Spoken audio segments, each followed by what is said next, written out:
नमस्कार दोस्तों, स्वागत है आप सभी का भोजपुरी पर न्यूज में। मैं पंकज। चलिए आज के खबर की तरफ। जी हाँ दोस्तों, आज के इस रिपोर्ट में हम लोग बात करने वाले हैं भोजपुरी के दबंग स्टार खेसारी लाल जी का तीसरा देवी गीत गाने के बारे में। जी हाँ दोस्तों, आप सबको लोग बता दूं कि आज सुबह सुबह वे म्यूजिक ऑफिशियल यूट्यूब चैनल पे माध्यम से भोजपुरी के दबंग स्टार खेसारी लाल जी का दूसरा देवी गीत, बहुत ही प्यारा देवी गीत, जी हाँ दोस्तों, आप लोग को के बीच रिलीज किया गया है। अगर आप लोग अभी तक नहीं सुने हैं तब जाकर वे म्यूजिक पर सुन सकते हैं। अब बात करते हैं भोजपुरी के दबंग स्टार खेसारी लाल यादव जी का तीसरा देवी गीत आप लोग के बीच कब सुनने को मिलेगा, उस गाने का क्या बोल है। सबसे पहले आप लोग को बता दूं कि गाना का बोल मैं आप लोग को नहीं बता पाऊंगा क्योंकि अभी तक सॉन्ग का नाम नहीं बताया गया है और बहुत ही जल्द आप लोग के बीच बताया जाएगा। आप सबको वो इंतज़ार करिए।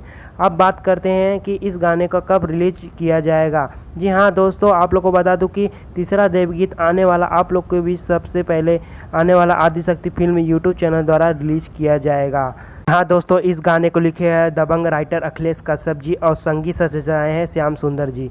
और तो आप लोग प्यार देने के लिए तैयार हो जाइए आदिशक्ति फिल्म को, क्योंकि तीसरा देवगीत आप लोग के बीच बता दूं कि वो गाना आप लोग के बीच 12 से 13 तारीख को आने वाला है। जी हाँ दोस्तों, आज 10 तारीख है, आप लोग के बीच 12 से 13 आप लोग के बीच आने वाला है। यानी कल हो सकता है कि रात में पोस्टर आ जाए और परसों आप सबके बीच तीसरा गाना खेसारी लाल यादव जी का आवाज़ में आप सबको सुनने को मिलेगा। तो दोस्तों आप लोग इंतज़ार करिए, जल्द ही रिलीज़ किया जाएगा। अगर हमारा वीडियो पसंद आया तो हमारे चैनल को सब्सक्राइब करें और बगल वाली घंटी को दबा दें, क्योंकि हमारा वीडियो सबसे पहले आप तक पहुँचे। फिर मिलते अगली वीडियो में कोई और नई खबर के साथ। धन्यवाद दोस्तों।